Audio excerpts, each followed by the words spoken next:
So, hi ladies, I wanted to tell you about some exercises that you can do if you want to get into some type of exercise routine every single day, but you don't want it to take a long time and get a really full body workout.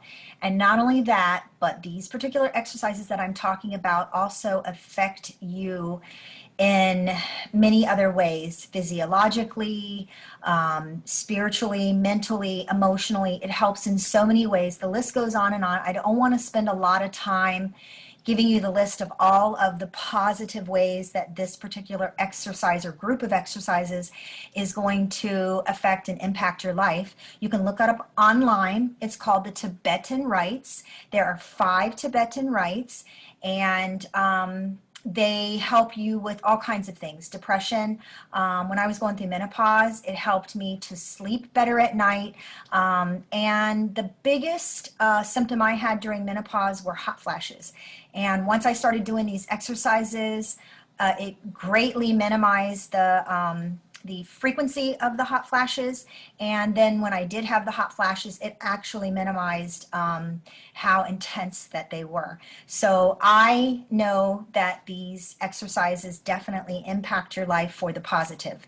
Now, you can do these exercises in the morning is usually best, but you can do them at any time and you can do them anywhere. You need nothing but something to do the exercises on. Now, one thing that's really important about these exercises is, or several things that's really important, you're going to want to only do 21 of these 5 exercises. So there's 5 Tibetan rites, and the maximum amount of repetition that you're going to do of each one is 21. You should start out with 3 just to see how you are doing, and depending on your physical capabilities and your level that you exercise at. And then you can build upon that. So you could start out doing 3, maybe you start out doing 7 in a week or a day or 2, or whenever you feel like you're ready, just add more on. You can add them on in 7 increments. You can really add them on any amount of increments, but don't do any more than 21. So I'm going to go through these exercises for you and show you all 5 of these, but I'm going to do maybe 7 of each just for sake of time. So the first Tibetan rite is a spin. Now this exercise is really important because the Tibetans used to do these exercises, and that's how it got its name. The Tibetan monks did these exercises. And the first one is a spin. And the reason for this spin is because it gets the chakras in the body going, which then stimulates your hormonal system. That's why it helps you in so many ways. So the first Tibetan rite, you're going to stand with your palms down, and you're literally going to spin. Now, if you know anything about spotting, it's a good idea to try to spot where you find a thing to focus on, and then you turn. You're always going to turn to the right. You never want to turn to the left. So it looks something like this. 2, 3, 4, 5, 6, 7. Now, you're probably going to get a little bit dizzy in the beginning. So if you can only do 3 of those, that's fine. You can always work your way up. The second Tibetan rite, and the rest of the Tibetan rites, you're going to be doing actually on your mat. So we're going to take this down to the floor. And this is the second Tibetan rite. Your hands, palms are down to the mat. You're going to raise your head and then raise your legs. Put them both down. Raise your head and then your legs. Put them both down. 3 and 4 and 5 and 6 and 7. All right, now I'm just going to get up and we're going to do the third Tibetan rite.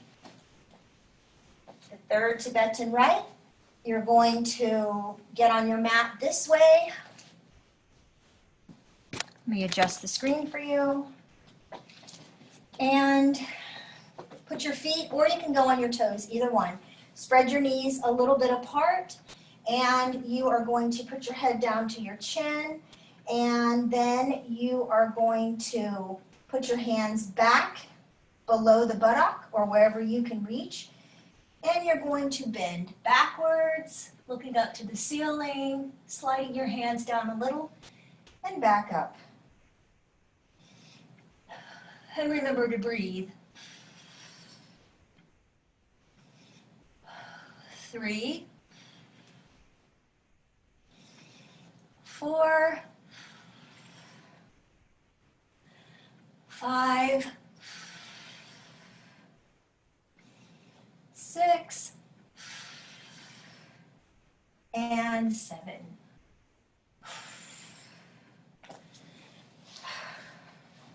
And now you're going to come down and get ready for number 4. Number 4, you're going to put your feet or your legs straight out, and you're going to put your hands down to your side, kind of by your hips, and you're going to come up and back down, up, back down, remember to breathe, up, and back down, and back down.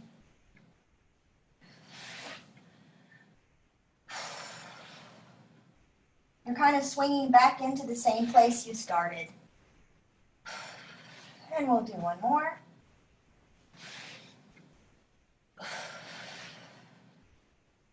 And back down. And that is Tibetan Rite number 4. Now Tibetan Rite number 5. You're going to lay on your stomach.